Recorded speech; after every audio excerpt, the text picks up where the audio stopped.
मेरी माला टूट गई, मैं राम भजन से छूटी। भला हुआ मेरी माला टूट गई, मैं राम भजन से छूटी। मेरे सिर से टली बला, भला हुआ मेरी माला टूट गई, मैं राम भजन से छूटी।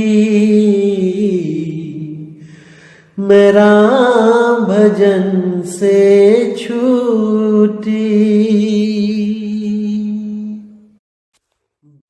नमस्कार दोस्तों, जैसे कि आपको बताया गया था कि 1 अप्रैल के दिन आप सबका जितना भी भरम जाल है वो तोड़ दिया जाएगा। और दोस्तों, आज 1 अप्रैल है। 1 अप्रैल को हमारे देश में जो मूर्ख दिवस के नाम से बनाया जाता है, उस दिन की एक खासियत होती है कि कोई ना कोई आपको मूर्ख बना सकता है कभी भी, और आप उस चीज का गुस्सा नहीं कर सकते। आप उनको ऐसे नहीं बोल सकते कि आपने ऐसा क्यों किया, क्योंकि ये दिन ही निश्चित किया गया है 1 अप्रैल फूल के नाम से। लेकिन इस दिन जो जीव जागृत अवस्था में रहता है, मतलब कि जो ये याद रखता है कि आज 1 अप्रैल फूल है, वो छोटी छोटी बातों में भी पूरा विवेक लगा देता है कि कहीं उसको सामने वाला कोई मूर्ख तो नहीं बना रहा है। जैसे बच्चे आपस में करते हैं, किसी के पापा फौज में हैं तो एकदम वो फोन करेगा किसी अपने भाई को, भैया जल्दी घर आ जाओ, पापा आ गए हैं। और वो बेचारा भागा भागा आता है और देखता है घर में कोई पापा नहीं आए। तब उसको क्या बोला जाता है कि 1 अप्रैल फूल, तुमको मूर्ख बना दिया गया है, तुम मूर्ख बन चुके हो। तब अपनी नादानी पर उस जीव को, उस बच्चे को हंसी भी आती है और दुख भी होता है कि मैं इतना प्लेग्राउंड में खेल रहा था, इतना मजे में था, लेकिन मुझे घर वालों ने पापा के नाम पे बुला लिया और मेरा सारा मजा किरकिरा हो गया और यहां पर मुझे पापा भी नहीं मिले। तो दोस्तों, इसी तरह कुछ धर्म गुरु भी आपको मूर्ख बनाने में लगे हुए हैं। ये स्वयंभू धर्म गुरु जो केवल और केवल मूर्ख बनाकर आप लोगों पे राज करते हैं, केवल मूर्ख बनाकर। तो दोस्तों, आज उम्मीद करूंगा कि ये मूर्ख दिवस इन लोगों का आखिरी मूर्ख दिवस होगा, किसी को मूर्ख बनाने का, और आप लोगों का भी ये आखिरी मूर्ख दिवस होगा धर्म के नाम पे, परमात्मा के नाम पे मूर्ख बनने का। अगर आज का सत्संग आपने पूरे विवेक से सुन लिया तो मेरे भाई, इस दुनिया में ऐसा कोई नहीं होगा जो आपको मूर्ख बना पाए। लेकिन अगर आपने इसको समझने के बाद भी नहीं समझा, केवल कुछ दुनियावी लाभ के चलते इस सत्संग से किनारा कर दिया, इसको नहीं समझा, तो मेरे भाई 84 लाख की जेल आपका इंतजार कर रही है और आपको वहां से बचाने वाला इस दुनिया में कोई पैदा नहीं हुआ। क्योंकि अगर मूल ज्ञान सुनने के बाद भी आपके भ्रम खत्म नहीं हुए, तो इस अखिल ब्रह्मांड में ऐसा कोई नहीं है जो आपके इन भ्रम जाल का नाश कर सके। केवल और केवल ये मूल ज्ञान के द्वारा ही नष्ट हो सकता है मेरे भाई, नहीं तो सब के सब आपको केवल भरमाने के लिए ही बैठे हुए हैं। शिकारी जाल लगा के बैठा है, अब ये आपने देखना है कि शिकार होना है कि नहीं, किसी का शिकार बनना है कि नहीं, ये आपने देखना है। शिकारी बहुत चालाक है मेरे भाई, बहुत चालाक है। आपको शिकारी से भी 2 कदम आगे सोचना पड़ेगा, तब आप उसके जाल से बच सकते हो, नहीं तो नहीं बचोगे मेरे भाई, नहीं बचोगे। तो दोस्तों, कई लोगों ने जो हमारे इस ज्ञान को प्रचार करने के लिए लोगों को सत्संग शेयर किए, उनको समझाने की कोशिश करी। अच्छा लगा मुझे कि लोगों ने खूब ज्ञान समझा, खूब अच्छी तरह समझा, लेकिन कहीं ना कहीं उनके मनों में एक चीज खटक रही है, वो है 12वां दरवाजा। कि ये 12वां दरवाजा क्या है? मदन साहिब के जो पंथ वाले हैं वो कहते हैं 10वां द्वार गुप्त है, ब्रह्मरंध्र है ठौर, तहावा सुरती लिप्त करो देह तजो फिर और। अरे ये तो 10वें द्वार की बात करते हैं और गरीबदास जी तो 12वें द्वार की बात करते हैं। यहां पर आकर बहुत बड़ी कंफ्यूजन उनके सामने आ जाती है। ज्ञान पूरा समझ में आ गया है, हर चीज क्लियर है, लेकिन केवल ये 12वां दरवाजा रोड़ा बना हुआ है आगे बढ़ जाने के रास्ते में, केवल और केवल ये 12वां द्वार। वरना सबके सब इस कालदूत के पंथ को छोड़ के, इस 12वें कालदूत के पंथ को छोड़ के 13वें पंथ में शामिल हो जाएं, लेकिन ये 12वां द्वार उनको आगे जाने नहीं दे रहा है। तो दोस्तों, आज इस 12वें द्वार पे ऐसा ताला लगाया जाएगा कि जिंदगी में कभी कोई आपको 12वें द्वार के नाम पे भ्रमित नहीं कर पाएगा, नहीं कर पाएगा। अगर आप में 1% भी बुद्धि विवेक हुआ तो, वरना कोई ना कोई आएगा आपको 12, 13, 14, 15, 16, 17, 20वें, 25वें, 100वें द्वार तक को बता के भरमा के आपको इस काल के मुंह में ले जाएगा, इस 84 के चक्कर में डाल देगा और आप बिल्कुल भी नहीं समझ पाओगे कि आपके साथ क्या बना, कहां आपको धोखा मिला है। तो दोस्तों, आज आपको इस 12वें द्वार का जो भरम जाल है आज तोड़ा जाएगा। पूरे विवेक के साथ इस सत्संग को सुनना मेरे भाई। साहिब बंदगी सतनाम। तो क्या कहती है वाणी? ये कबीर साहब की वाणी है, बहुत प्यारी वाणी है और इस पर पूरा विवेक लगाना पड़ेगा, विचार करना पड़ेगा आपको, तब आपके बिल्कुल क्लियर हो जाएगा आपको कि ये 10वां द्वार, 11वां द्वार, 12वां द्वार ये क्या होता है। तो वाणी कहती है, गोरखनाथ जी के साथ जब संवाद हुआ था कबीर साहब का, तो गोरखनाथ जी ने पूछा, अवधो कहो जीव को निस्तारा, एही काया में 1 द्वारा, तेही माहे एक है न्यारा, कौन द्वारे प्राण निकसे ताका करो विचारा। तुम तो साहिब सब घट व्यापक, तुमको सकल पसारा, इतनी मोहिमा था नहीं, तुम ही करो विचारा। यानी हे साहिब जी, इस शरीर में 11 द्वार है, उसमें एक न्यारा द्वार है। किस द्वार से प्राण निकलता है और वो कहां जाता है, किस देह में वो जीव जाता है, इसका मुझे ज्ञान दो साहिब। तुम तो सब घट में व्यापक हो, तुम्हारा ही सब पसारा है, घट घट में आप विराजमान हो, आप सब बातों को जानने वाले हो, सब तरह के ज्ञान को जानने वाले हो। मेरा संशय दूर करो साहिब, मुझे बताओ। तो कबीर साहब बोलते हैं कि गुदा द्वारा प्राण निकसे नरक खानी जाए, तुरंत देह गोजवा की पाए नरक में ठहराए। कि जिन लोगों के प्राण गुदा द्वारा निकलते हैं, लैट्रिन निकल जाती है जिनकी मरते हुए, वो नरक खानी में चले जाते हैं। और तुरंत देह गोजवा की पाए, जो लैट्रिन में कीड़े होते हैं, उस जून को प्राप्त करते हैं और उस विष्ठा को ही खाते हैं, उस गंध को ही खाते हैं। ये उन लोगों का हाल है जिनकी मरते समय लैट्रिन निकल जाती है। फिर कहते हैं, मूत्र द्वारा प्राण निकसे जल खानी जाए, तुरंत देह मछली की पाए जल सूखे पछताए।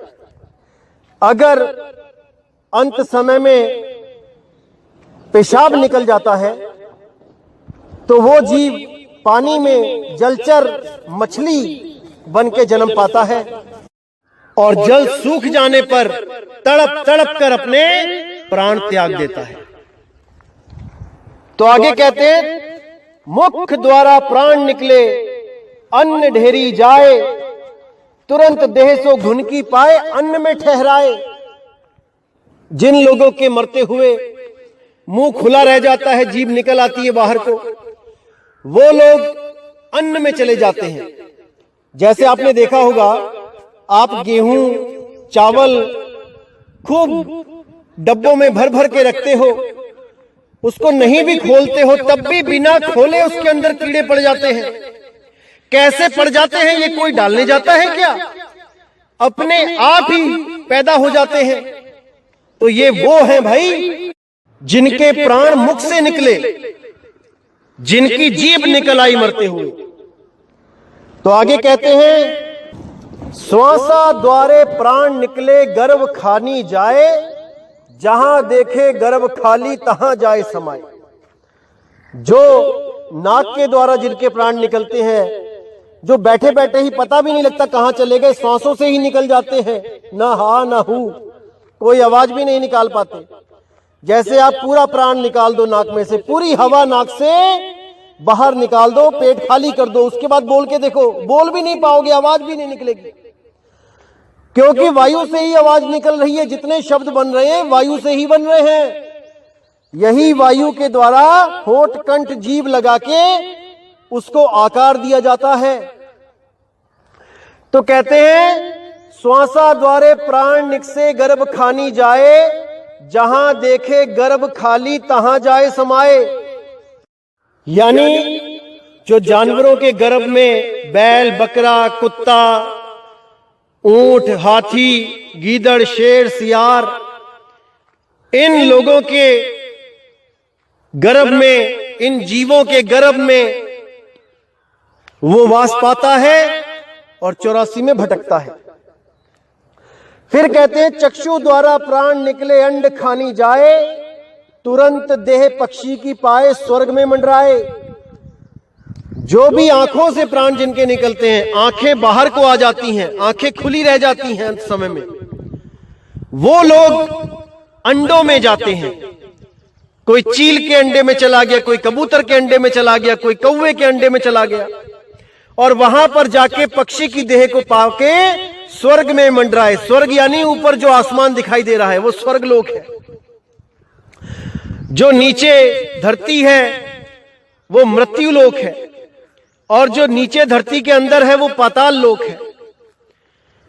तो इसी तीनों लोकों में ये जीव भटकता रहता है जब तक उसको उसका असली द्वार ना मिल जाए।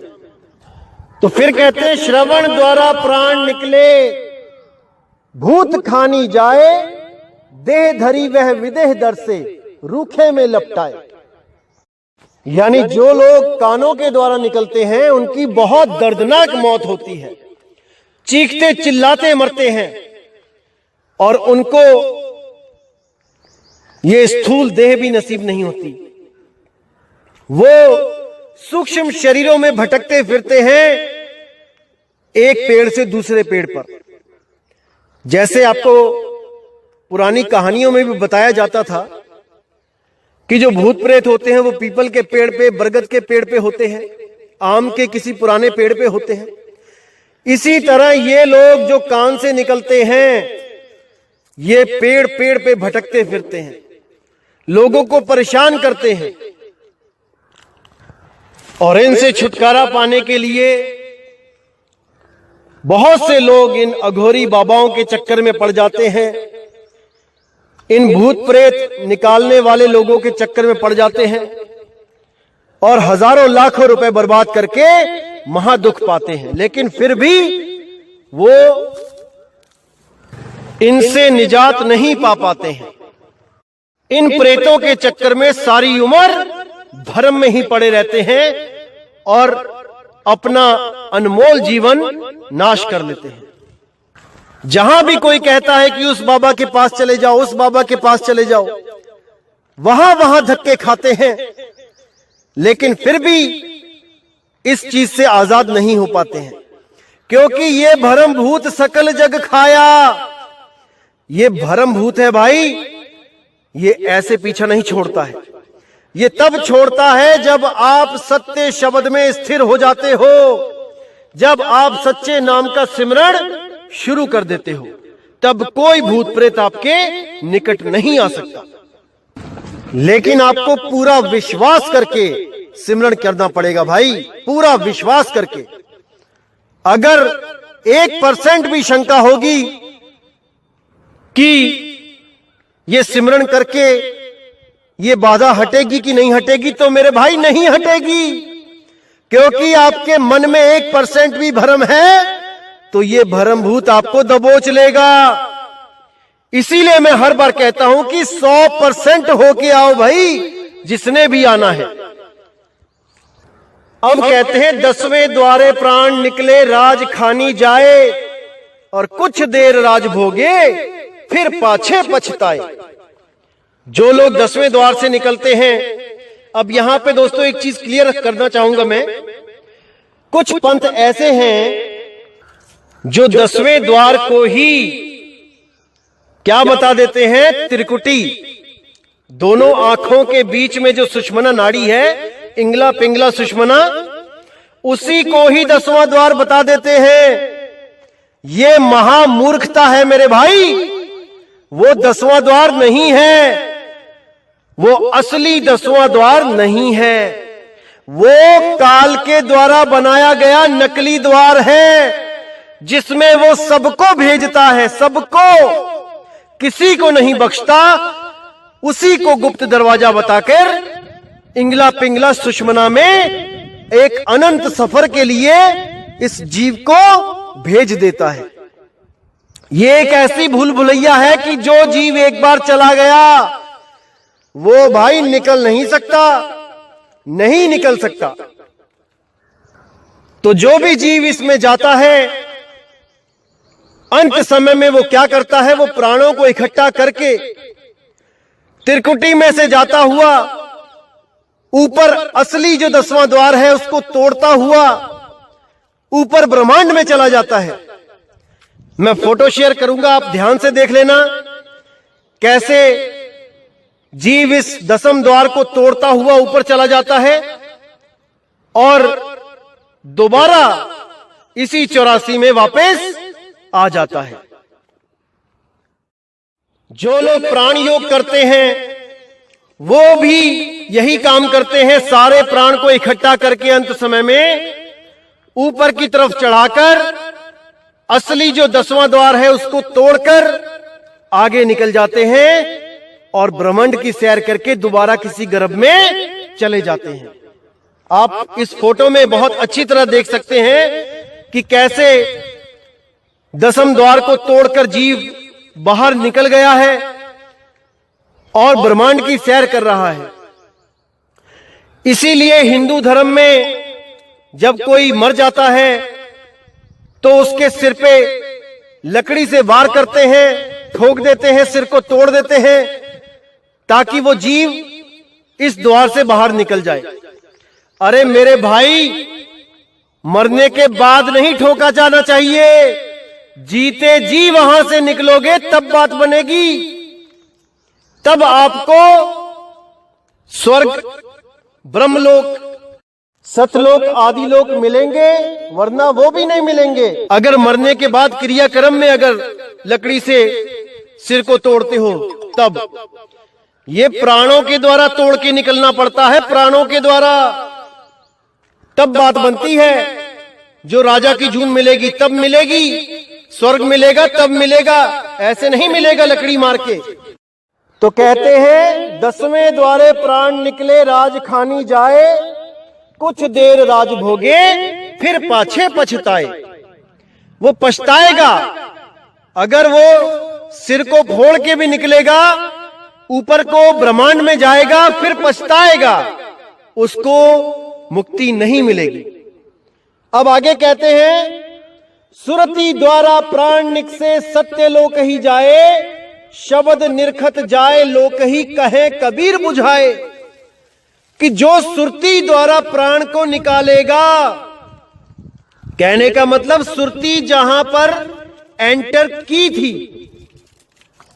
उसी स्थान से जब सुरती वापस उसी शब्द में चली जाएगी जहां से वो जुदा हुई थी, इसी को सत्यलोक कहते हैं, इसी को शब्द का लखाव कहते हैं, इसी को शब्द की प्राप्ति कहते हैं। मेरे भाई, शब्द गुरु से बिछड़ी थी, शब्द गुरु में ही समा जाएगी। अरे सुरत समाए शब्द में, वाको काल न खाए। समझ जाओ मेरे भाइयों, समझ जाओ। इस अवस्था में प्राण और सुरति दोनों अलग हो जाते हैं। श्वास और सुरति अलग अलग हो जाते हैं। श्वास रह जाती है ब्रह्मांड में और सुरति आगे का रास्ता सफर तय करके हमेशा के लिए इन 5 तत्वों से न्यारी हो जाती है, अपने निज स्वरूप, अपने मूल ठिकाने पे पहुंच जाती है। इसी को मुक्ति पद कहा जाता है मेरे भाई, इसी को मुक्ति बोला जाता है। तो अब जब हम हिसाब लगाते हैं कि कितने द्वारों से कहां कहां जीव गया है, कितने द्वारों को बताया गया है इस वाणी में, तो हिसाब लगाइए। देखिए, गुदा द्वार 1, मूत्र द्वार यानी कि पेशाब निकल जाना 2, मुख द्वार 3, श्वासों का द्वार 2 नाक के छेद 3 और 2 5, चक्षु द्वार 2 आंखों के छेद 5 और 2 7, श्रवण द्वार कानों के छेद 7 और 2 9, 10वां द्वार जिसके द्वारा जीव राजा बनता है वो हो गया 10वां द्वार, जिसको रंभ द्वार भी बोल दिया जाता है। ये हो गए 10 द्वार। और जो 11वां द्वार है वो है सुरती शब्द मेल, जिसको बोला जाता है शब्द द्वार। शब्द बिना सुरत आंधरी कहो कहां को जाए, द्वार न पावे शब्द का फिर भटका खाए। तो 11वां द्वार है शब्द द्वार। जो शब्द का आपको भेद दिया जाता है, सुरती उसी शब्द में जब समाएगी तो वही शब्द एक तरह का द्वार बता दिया गया है कि तभी तो समाएगी। जब किसी कमरे में हमने जाना होता है, यानी हमें कमरे में समाना है, तो वहां पे एक दरवाजा होता है, लेकिन जब शब्द में सुरत समाएगी तो वहां पे कोई दरवाजा नहीं होगा। वो दरवाजे के बिना ही दरवाजा है, वो शब्द द्वार है। इसीलिए बोला गया है 10हों द्वार नरक भर बूढ़े, तू गंदी को बेड़ो। यानी 10 द्वार से भी निकल जाओगे शरीर को त्याग के, तब भी तुम्हारी मुक्ति नहीं होगी जब तक तुम्हें 11वें द्वार रूपी शब्द का लखाव करने वाला गुरु ना मिल जाए तो। और अगर आप त्रिकुटी को भी जोड़ोगे, जो इंगला पिंगला और सुषमना द्वार है, तो यही शब्द द्वार 11वें की जगह 12वां हो जाएगा। इसी को 12वां द्वार कहा जाएगा। लेकिन ऐसा नहीं है भाई, इंगला पिंगला सुषमना को 10वां द्वार नहीं कहा जाता है, उसको तीसरा तिल शिव नेत्र कहा जाता है, जिसके खुल जाने पर जीव भस्म हो जाता है। कोई मुक्ति नहीं मिल जाती उस द्वार के खुल जाने पर। ये इशारा बताया भी गया है कि जब शिव जी का तीसरी आंख खुल जाती है तो जीवों का नाश हो जाता है। इसी तरह अगर आपका सुषुम्ना द्वार खुल गया तो आपका नाश हो जाएगा मेरे भाई, नाश। और ये जितने भी प्राण योगी गुरु हैं ये सब सुषुम्ना द्वार खोलने में ही तो लगे हैं। ये जीवों को यही तो समझा रहे हैं कि इस दरवाजे को खोल लो, इसी में रास्ता है। रास्ता शाहरग में है जाना के आने के लिए। मूर्ख बनाया जा रहा है, मूर्ख, और सब के सब मूर्ख बनने में लगे हैं। अरे इस दरवाजे को खोलोगे, शिव नेत्र को खोलोगे तो भस्म हो जाओगे, नाश हो जाएगा, नाश। समझ जाओ, समझ जाओ, समझ जाओ मेरे भाइयों। और जो लोग अपने इस स्थूल शरीर को छोड़कर सूक्ष्म शरीरों के द्वारा भ्रमण करते हैं तीन लोक में, उन लोगों को प्रेत जून दे दी गई है। वो प्रेतों की तरह भटक रहे हैं। उनके गुरुओं ने उनको जीते जी प्रेत बना दिया है भाई, प्रेत। जो लोग डींगे मारते हैं कि हम तो अपना शरीर छोड़ के अपने ही शरीर को देखते हैं बाहर निकल के उस शरीर से, और हम तीन लोक में सैर करते हैं अपने सूक्ष्म शरीर के द्वारा। अरे भाई, एक प्रेत में और आप में क्या फर्क रह गया? जब जीव कान के द्वारा निकलता है तो उसको एक सूक्ष्म शरीर दिया जाता है प्रेत का, और वो प्रेत जून 1000 साल की होती है। उसको भटकाया जाता है 1000 साल तक। अरे तुम्हें तो तुम्हारे गुरु ने जीते जी प्रेत बना दिया भाई।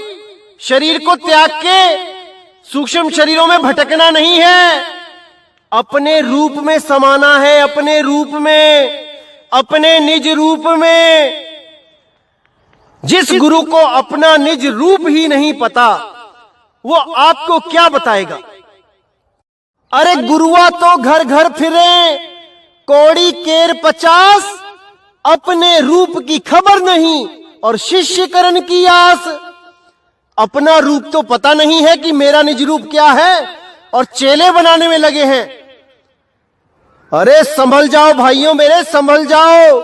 अपने निज रूप को खोजो, ऐसा गुरु ढूंढो जो आपका निज रूप, आपका निज नाम आपको लखा दे। अरे एक छुड़ाए एक लखाए, तब प्राणी निज घर को जाए। सोई गुरु पूरा कहाए, जो 2 अक्षर का भेद बताए। 2 अक्षर बोला है, 2 शब्द नहीं बोला है कि ओम और सोहम को रटने लग गए 2 शब्द बना के। 2 अक्षर, एक आत्म अक्षर और एक 52 अक्षर। 52 अक्षर को छुड़वाए, आत्म अक्षर को लखाए। जब तक ना चीनोगे आत्म, तब तक ना मिली है परमात्म। भाई वो परमात्मा नहीं मिलेगा जब तक आपने अपने आत्म स्वरूप आत्म राम को नहीं जाना, नहीं मिलेगा वो। तो जब मैंने पहली बार इस 12वें पंथ के कालदूत के द्वारा जो ये पिंड अंड ब्रह्मांड का चित्र बनाया गया था, जब मैंने पहली बार इसको देखा तो आप यकीन नहीं करेंगे, मुझे इतनी हंसी आई कि मैंने बोला ये कौन आ गया भाई, जिसने 3 बेडरूम, लैट्रिन, किचन, बाथरूम का नक्शा बना के रख दिया। बड़ा अजीब लगा मुझे कि भाई ऐसे ऐसे संत भी आ गए क्या दुनिया में, जो ऐसे नक्शे बना के बताएंगे कि यहां से दाएं घूम जाना तो स्वर्ग लोक आ जाएगा, बाएं घूम जाना तो काल लोक आ जाएगा। क्या बताऊं, बड़ी दुविधा हुई। बहुत सोचा मैंने कि ये क्या पाठ पढ़ाया जा रहा है जीवों को। अरे ये थोड़ी नहीं है भाई, जो पिंडे सो ब्रह्मंडे, जिन खोजे तिन पाया। बिल्कुल साफ बोला गया है कि इस पिंड में ही, इस शरीर की जो रचना है, यही बाहर ब्रह्मांड की रचना है। दोनों में कोई फर्क नहीं है। लेकिन फिर भी पता नहीं क्यों जीव समझ नहीं पाता है और भ्रम जाल में भूल जाता है। जब मैंने उसमें देखा कि 10वें द्वार के आगे 11वां द्वार, 11वें द्वार के आगे 12वां द्वार, तो मेरी हंसी नहीं रुक पाई। और मैंने ये पूर्ण निश्चय कर लिया था कि इस अज्ञान को जड़ से खत्म करके ही रहूंगा। एक दिन ऐसा जरूर आएगा जब इस अज्ञान को खत्म किया जाएगा और सच्चे 13वें पंथ का प्रचार किया जाएगा। तो दोस्तों, वो दिन आ गया है जो इस 12वें द्वार का आज ऐसा अंत किया जाएगा कि जीवन में कभी कोई 12वें द्वार का नाम लेके किसी को भ्रमित नहीं कर पाएगा और ये नकली चित्र को भी अपने हाथों से फाड़ के डस्टबिन में फेंक देगा। आज मैं आपसे वादा करता हूं कि आज ऐसा होके ही रहेगा, लेकिन अगर कोई विवेकी पुरुष हो तो ही वो ऐसा कर पाएगा, अन्यथा जो मूढ़ मोटी बुद्धि के जीव हैं वो इसी कालजाल में उलझे रहेंगे। तो दोस्तों, गरीबदास जी की वाणी में भी जो 12वें द्वार की बात की गई है उसको मैं आपको क्लियर कर देता हूं। गरीबदास जी ने भी इन ही 11 दरवाजों का जिक्र किया है जो कबीर साहब ने किया है, क्योंकि चेला कभी गुरु से आगे की बात नहीं कर सकता।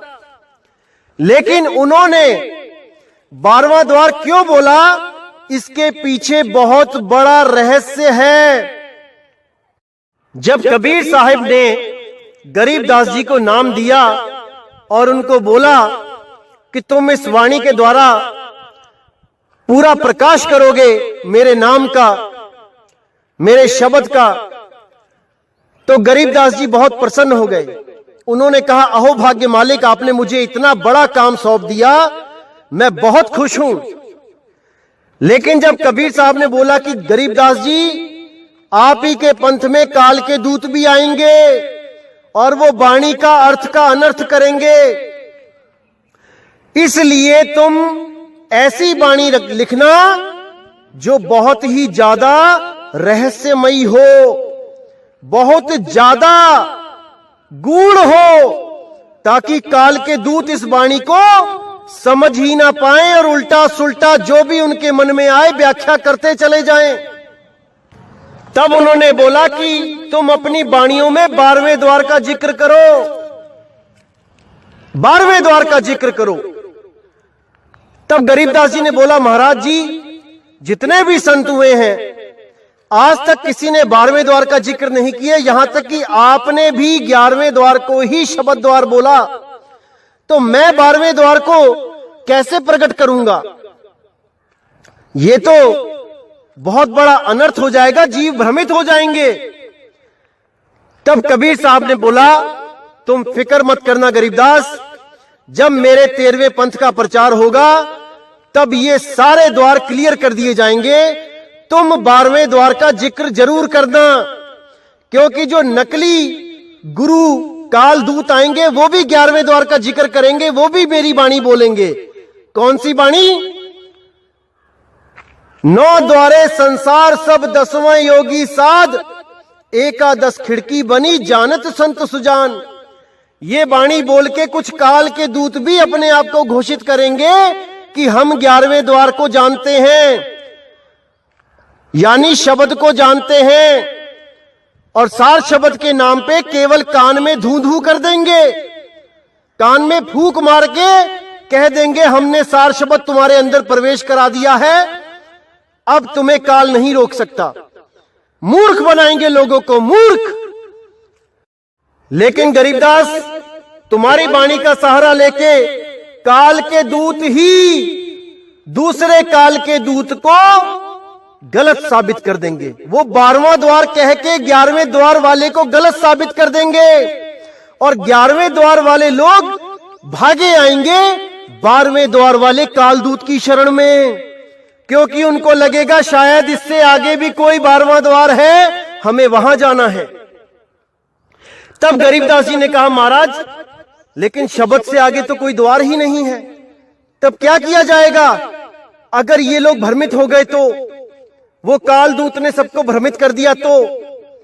तब गरीबदास जी महाराज को बोला गया कि वो काल का दूत 12वें द्वार का नाम ले लेके सबसे झगड़ा करेगा, सबको झूठा सिद्ध करेगा, यहां तक कि अहंकार के वश अपनी ही सरकार से, अपने ही देश के लोगों से झगड़ा करेगा और उसको उम्र कैद हो जाएगी, आखिरी सांस तक वो जेल में रहेगा। तो गरीबदास जी ने कहा महाराज वो तो ठीक है, लेकिन आगे जो उसके वंशज, उस काल दूत के आगे जो पंथ चलाएंगे, उसके सगे संबंधी, उसके शिष्य, तब तो जीव परेशान हो जाएगा, तब तो जीव भटका खाएगा। तब कबीर साहब ने कहा तुम फिक्र मत करना गरीबदास, तुम अपनी वाणी में उस 12वें द्वार का जिक्र जरूर करना। जब मेरे असली 13वें पंथ का प्रचार होगा तब वो प्रचारक हर चीज क्लियर कर देगा। क्या होते हैं 10वें द्वार, क्या होता है 11वां द्वार, क्या होता है 12वां द्वार, वो सब बता देगा। वो ये बता देगा कि 12वां द्वार और कुछ नहीं भाई, कोई ब्रह्मांड में, कोई आसमान में नहीं है भाई, कि 10वें के बाद आगे 11वां द्वार मिलेगा, फिर आगे 12वां द्वार मिलेगा, फिर आगे कोई कुछ और मिलेगा। वो ये क्लियर कर देगा कि 12वां द्वार ही नाभि द्वार है, जिसके द्वारा बच्चे को खाना पीना सांस मिलती है गर्भ के अंदर, वही वो 12वां द्वार है, और कोई आसमान में नहीं है 12वां द्वार। तब गरीबदास जी ने बोला कि महाराज जी उसकी बात का यकीन कौन करेगा, कौन समझेगा उसकी बात को। तो कबीर साहब ने कहा कोई बात नहीं गरीबदास, जो 12वें पंथ का कालदूत होगा मैं उसके अंदर ये फीड कर दूंगा कि वो अपने हाथों से इस सत्य को अपने ही ग्रंथ में लिख के जेल जाए। तुम बिल्कुल फिक्र मत करना गरीबदास, ये सब मैं अपने आप संभाल लूंगा। लेकिन तुम भी वाणी में हल्का सा इशारा दे देना कि वो 12वां द्वार क्या है, ताकि बिल्कुल कंफ्यूजन खत्म हो जाए और जीवों के सामने सत्य और असत्य बिल्कुल सही रूप से आ जाए, और विवेक के द्वारा जीव सत्य असत्य का निर्णय करके असत्य को त्याग के और सत्य के साथ हमेशा के लिए जुड़ जाएं। ऐसा जरूर करना गरीबदास। जैसे गीता ज्ञान दाता के मुंह से जो सच उगलवाया गया था, कबीर साहब की दया से ही वो निकला था, जो उसने पूरा आत्मज्ञान दिया दूसरे अध्याय में, लेकिन बाद में ले जाकर फिर अपने ही मंत्रों में उलझा लिया, ओम तत्सत में उलझा लिया इस जीव को। जैसे उसके मुंह से मैंने सत्य निकलवाया था, वैसे ही मैं इस 12वें पंथ के कालदूत के हाथों से सत्य लिखवाऊंगा। बिल्कुल फिक्र मत करना गरीबदास, इस जीव को बचाने के लिए मुझे बहुत कुछ करना पड़ता है, बहुत सी लीलाएं दिखानी पड़ती हैं, बहुत कुछ करना पड़ता है, लेकिन अपने बच्चों की रक्षा के लिए, चाहे उसके बाद कोई मुझे झूठा ही क्यों ना कहे, मुझे मूल ज्ञान और पवित्र ज्ञान को अलग अलग तरह से पेश करना ही पड़ता है अपने बच्चों के लिए, क्योंकि मेरे बच्चे अभी इतना विवेकी नहीं हैं कि उनको सीधा मूल ज्ञान समझ में आ जाए।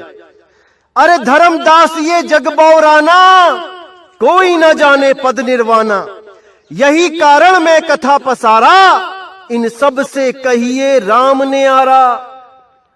ये जो मैंने कथा पसारी है पवित्र ज्ञान की, ये एक कहानी ज्ञान मुझे बताना पड़ा, मेरी मजबूरी थी, क्योंकि ये जीव इस काल के जाल में ऐसा उलझ चुका है कि वो मेरी बात को समझ ही नहीं सकता। इसलिए मुझे ये कहानी बता के समझाना पड़ता है अपने प्यारे बच्चों को। लेकिन अगर कोई कहे कि कबीर साहब तो दोगले हैं, कबीर साहब तो अलग अलग चीज बताते हैं सबको, तो भाई ये उनकी नादानी है। बुद्धि का लेवल देखने के बाद ही ये ज्ञान मैं किसी को समझा सकता हूं। ये ज्ञान मोटी बुद्धि में नहीं आता धर्मदास, गरीबदास। इसीलिए ये कहानी ज्ञान बहुत जरूरी है कुछ कंसेप्ट्स क्लियर करने के लिए। लेकिन कहानी ज्ञान से मुक्ति नहीं मिलती, मुक्ति तो मूल ज्ञान में आके ही मिलेगी भाई। इसलिए पहले कहानी ज्ञान को समझो, इस पवित्र ज्ञान को समझो, उसके बाद मूल ज्ञान की तरफ बढ़ जाओ, तभी आपको मुक्ति मिलेगी। अन्यथा आप यहीं जन्म मरण 84 में भटकते रहोगे। इसी अटपटी वाणी का इशारा गरीबदास जी ने अपनी वाणी में भी दिया कि हमरी गाई गाएगा, 3 लोक में धक्के खाएगा। कोई भी संत अपनी वाणी को ऐसे नहीं बोलता कि मेरी वाणी गाओगे तो 3 लोक में धक्के खाओगे। ये केवल इसलिए बोला क्योंकि मेरी वाणी गाएंगे तो सब, लेकिन वो भेद किसी को नहीं पता होगा, इसलिए उन्होंने ये इशारा दिया। उनकी वाणी का भेद केवल और केवल 13वें पंथ के प्रचारक के पास होगा, और सब जितने भी कालदूत हैं वो सब इस 12वें द्वार के चक्कर में ही उलझ जाएंगे। सब यही सोचते रहेंगे कि 10वें के बाद 11वां, 11वें के बाद 12वां आएगा। यहां तक कि उस कालदूत को भी खबर ना रहेगी कि परमात्मा ने उससे उसी के ग्रंथ में क्या लिखवा दिया है, और वो भी सबको 12वां करके भ्रमित करता रहेगा। और जैसे ही 13वें पंथ का प्रचार शुरू होगा, उस कालदूत की हर चाल को एक्सपोज कर दिया जाएगा, जग जाहिर कर दिया जाएगा, और ये खोल के बता दिया जाएगा कि वो 12वां द्वार और कुछ नहीं भाई, वो नाभि द्वार है। नाभि द्वार, जो हमारे पेट में नाभि द्वार है, जिसको बच्चा पैदा होते ही काट दिया जाता है, उस नाल को जो बच्चे को हवा पानी सब कुछ अंदर पहुंचाती है, क्योंकि वो द्वार अंदर की तरफ खुलता है, उस द्वार के बारे में सब बता दिया जाएगा। और इसका प्रमाण उस 12वें पंथ के कालदूत के ग्रंथ में भी दिखाया जाएगा। तो आप देखेंगे 12वें पंथ के जो कालदूत की जो हस्तलिखित जो एक ग्रंथ है, उसमें जो अध्याय है स्वसम वेद बोध का सारांश, पेज नंबर 422, जब आप इस पे देखेंगे तो वहां पे क्या लिखा है बिल्कुल क्लियर हो जाएगा इसको समझने के बाद। स्वसम वेद बोध पृष्ठ 163 का सारांश, मृत्यु के समय जीव जिस रास्ते से जाता है उसके भविष्य का ज्ञान। अथ जीव के अंत काल वाली वाणी। देखिए क्या लिखा है इसमें, अंत काल जब जीव को आवे, यथा कर्म तस देही पावे। हेठ यानी गुदा द्वार जब जीव निकाशा, नरक खानी में ताको बासा। गिरे नरक शीश बल जाई, ताही में पुनि रहे समाई। नाभि द्वारे जो प्राण चलाना, जलचर योनि माही प्रगटाना। मूत्र द्वार कर जीव पयाना, पशु योनि में तास ठिकाना। मुख द्वार ते जीव कड़ी आवे, अन्न खानी में बासा पावे। श्वास द्वार ते जीव जब जाता, अंडज खानी में सो प्रकटाता। नेत्र द्वार जब जीव सिधारा, मक्खी आदि तन सो धारा। श्रवण द्वार ते जीव जब चाला, प्रेत दे पावे तत्काला। दशम द्वार ते निकसे प्राणा, राजा होए भोग विधि नाना। रंभ द्वार ते जीव जब जाता, परम पुरुष के लोक समाता। अब ये जो वाणी है, आप इसमें जब गिनोगे इन द्वारों को, सबसे लास्ट में यहाँ पे जो रंभ द्वार ते जीव जब जाता है, ये गलत लिखा है। यहाँ पे होगा सुरती द्वार ते जीव जब जाता। जब सुरती द्वार से जीव जाएगा, जहां से सुरती आई थी उसी द्वार से जीव जाएगा, यानी शवद द्वार की तरफ इशारा है। तब इन द्वारों को जब आप गिनोगे तो ये 12 हो जाएंगे। देखिए, हेठ गुदा द्वार 1, नाभि द्वार 2, मूत्र द्वार 3, मुख द्वार 4, श्वास द्वार 2 6, नेत्र द्वार 2 8, श्रवण द्वार 2 10, और उसके बाद दसम द्वार ये 11, और रंभ द्वार यानी जिसको सुरती द्वार बोल रहे हैं वो 12। तो यहां पे हो गए 12 द्वार। अब आइए आगे क्या लिखा है देखते हैं इन 12 द्वार के बारे में। आगे लिखा है इसी ग्रंथ में, इन वाणियों में नाभि द्वार का भी वर्णन है। नाभि द्वार यानी 12वां द्वार, जो हमारे पेट में जो नाभि है, जो गर्भ के समय जो जिसमें से खाना पीना हमें मिलता है, जो अंदर की तरफ खुलती है, हमारे पेट की तरफ खुलती है, वो है 12वां द्वार। क्या लिखा है कि इन वाणियों में नाभि द्वार का भी वर्णन है। इसको संत गरीबदास जी ने कहा है बड़वानल का द्वार है नाभि नाभि के नीचे। हो गया क्लियर? बिल्कुल क्लियर है, साफ लिखा है बड़वानल का द्वार है नाभि नाभि के नीचे। अन्य 10 द्वार तो सामान्य संत भगत भी जानता है, परंतु 12वें द्वार का ज्ञान केवल इस लेखक रामपाल दास को है, अन्य को नहीं है। नाभि द्वार शरीर के अंदर ही खुलता है, इसलिए इसको मुख्य द्वारों में नहीं गिना जाता। तो आप सब अब समझ जाइए कि कितना बड़ा मूर्ख बनाया जा रहा था आपको 12वें द्वार के नाम पे, जबकि ये 12वां द्वार कोई आसमान में नहीं है भाई, कि 10वें के आगे 11 और 11 के आगे 12 है। अरे ये तुम्हारी नाभि है, जिसमें तुम रोज उंगली फेरते हो, नहाते हुए साफ करते हो, यही है वो 12वां द्वार। आगे से कोई भी काल का दूत आपको भ्रमित करेगा 12वें द्वार के नाम पे, थोड़ी सी कमीज उठा के उसको 12वें द्वार का दर्शन करवा देना। जिंदगी में दोबारा कभी नहीं बोलेगा तुम्हारे सामने आके कि 12वें द्वार के पार परमात्मा रहता है। मूर्ख बना रखा है, मूर्ख। अरे चोर चुरावे तुमबड़ी वो गाडे पानी में, वो गाडे वो ऊपर आवे सच्चाई छानी ना। तो ऐसे चोरों से बच के रहना मेरे भाई, जो आपको केवल और केवल भ्रमित करते हैं। जैसे अंग्रेजों का जो फंडा था वो था कि फूट डालो और राज करो, और इन काल दूतों का फंडा है कि भ्रम में डालो और राज करो। अब ये आपने देखना है कि आपने भ्रमित होना है कि नहीं होना है। इस दास ने तो अपना काम कर दिया है मेरे भाई। उस बंदी छोड़ की दया से आपको ये सारा ज्ञान समझाया जा रहा है। अगर आप अभी भी नहीं समझे तो मेरे भाई स्वयं परमात्मा आके भी नहीं समझा पाएगा। इसलिए आपको मैं फिर कहता हूं कि किसी पर भी विश्वास करने से पहले 100 बार परख लो कि कहीं आपको मूर्ख तो नहीं बनाया जा रहा है परमात्मा के नाम पे। तो मेरे भाई, जो कुछ भी आपको बताया जा रहा है ध्यान से समझ लो। ये आखिरी जन्म है आपका।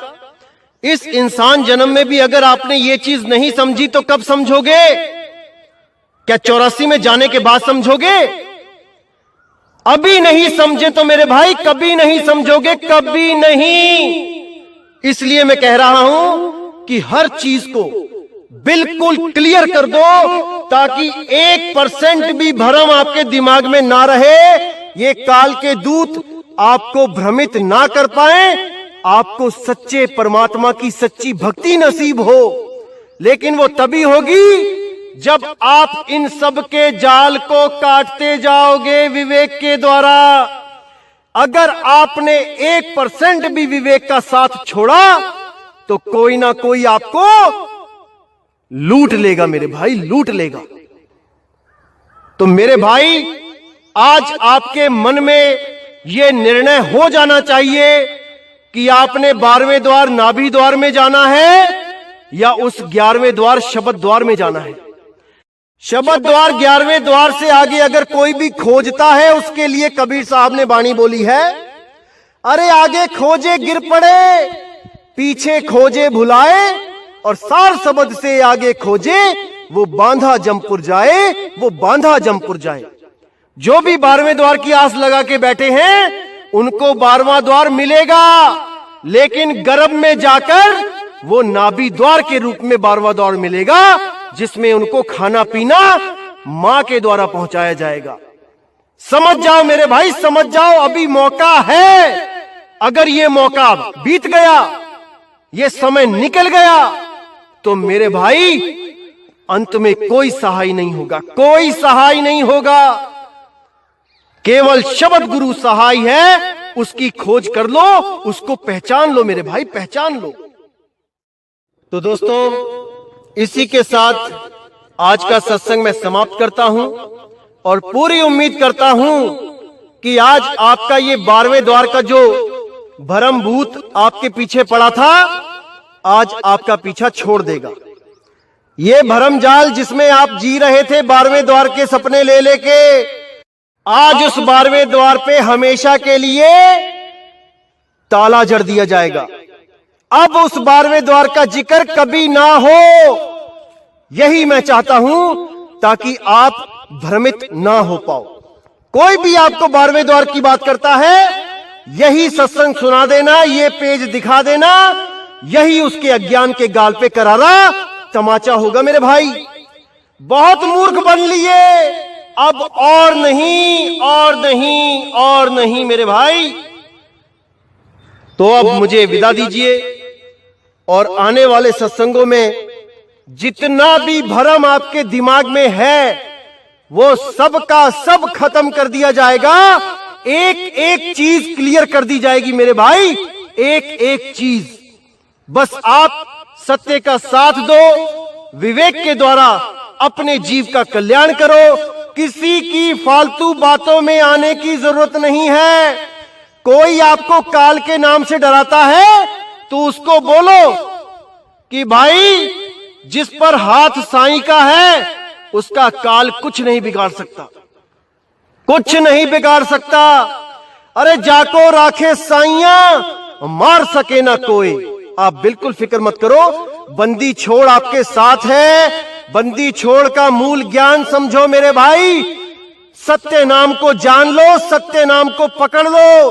सत्य नाम ओम सोहम नहीं है, सत्य नाम स्वयं बंदी छोड़ सतगुरु कबीर है। अरे सत्य नाम पाए जो वीरा, संग रहूं मैं दास कबीरा, संग रहूं मैं दास कबीरा। तो मेरे दोस्तों,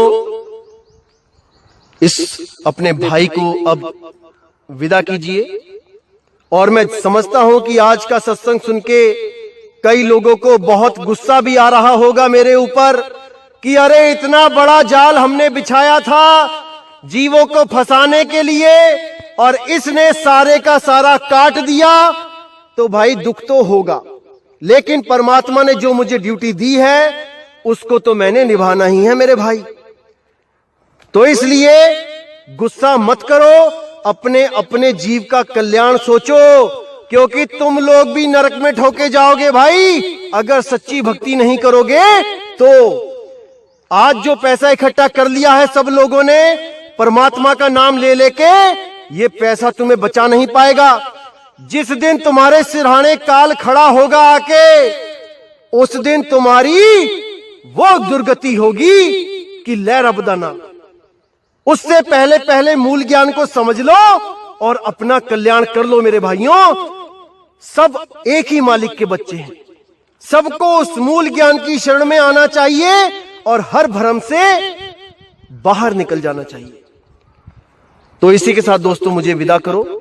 जय गुरु बंदी छोड़ बैराग साहिब, जय गुरु बंदी छोड़ मदन साहिब, जय गुरु बंदी छोड़ सतगुरु सत्य कबीर साहिब की सदा ही जय हो, सदा ही जय हो मेरे मालिक की। साहिब बंदगी सतनाम।